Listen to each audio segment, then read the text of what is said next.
پر نہیں آؤ گے، اللہ کی طرف متوجہ نہیں ہوگے، تو اے لوگوں یاد رکھنا کہ وہ دن آئے گا جب اللہ تبارک و تعالیٰ تمہیں ناکام کر دے گا، جب اللہ تبارک و تعالیٰ تمہیں ہلاک کر دے گا، جب اللہ تبارک و تعالیٰ تمہیں برباد کر دے گا، اور ایسی قوم کو لے آئے گا اور ان لوگوں کو لے آئے گا جو کہ اللہ کے سامنے روئے گا، اللہ کے سامنے گڑ گرائے گا، اللہ کے سامنے توبہ و استغفار کرے گا، اور اللہ تبارک و تعالیٰ ان کے گناہوں کو معاف کر کے انہیں خوشی ملے گی۔ اگزامپل کے طور پر میں آپ سے کہتا چلوں، اگر آپ کا چھوٹا سا بچہ، اگر آپ کا لڑکا ہو، ایک لوتا بیٹا ہو، وہ رونے لگے،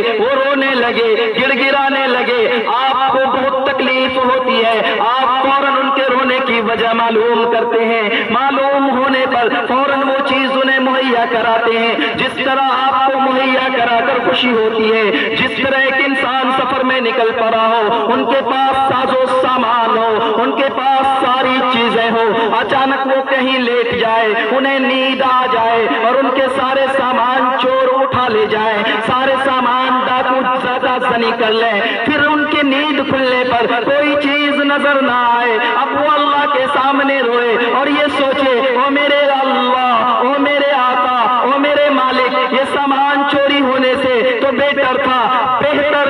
کہ آپ مجھے موت دے دیتے، اب میں کس کے سامنے ہاتھ پھیلاؤں گا، اب میں کس سے مانگوں گا، کون ہے دینے والا؟ کسی کے سامنے ہاتھ پھیلانا اچھا نہیں لگتا، امیدوں کے آگے ٹوٹ جانا اچھا نہیں لگتا، کسی کے سامنے ہاتھ پھیلانا اچھا نہیں لگتا، مجھے دینے والوں ہی کے صفوں میں قطار میں رکھنا میرے مولا، کہ تیرے گھر کے علاوہ کہیں سر جھکانا اچھا نہیں لگتا۔ پھر اچانک مجھے اوک آتی ہے، اچانک آنکھ بند ہوتی ہے، فوراً ان کو ان کے سامان مل جاتا ہے، آپ ذرا سوچیں انہیں کیا خوشی ہوگی، انہیں کیا مسرت ہوگی، انہیں کیا فرحت ہوگی، انہیں کیا شادمانی ہوگی، کیسا اس کے دل کے اندر مسروریت ہوگی، کیسی طرف آئے گی، کیسے وہ اللہ کے حمد و ثنا کریں گے۔ یا انہی اسی طرح جب کوئی بندہ اللہ کے نافرمان بن جاتا ہے، گناہ کر لیتا ہے، خطا کر لیتا ہے، غلطی پر اتر آتا ہے، اللہ تبارک و تعالیٰ انتظار کرتے ہیں وہ کب میرے طرف لوٹ آتا ہے،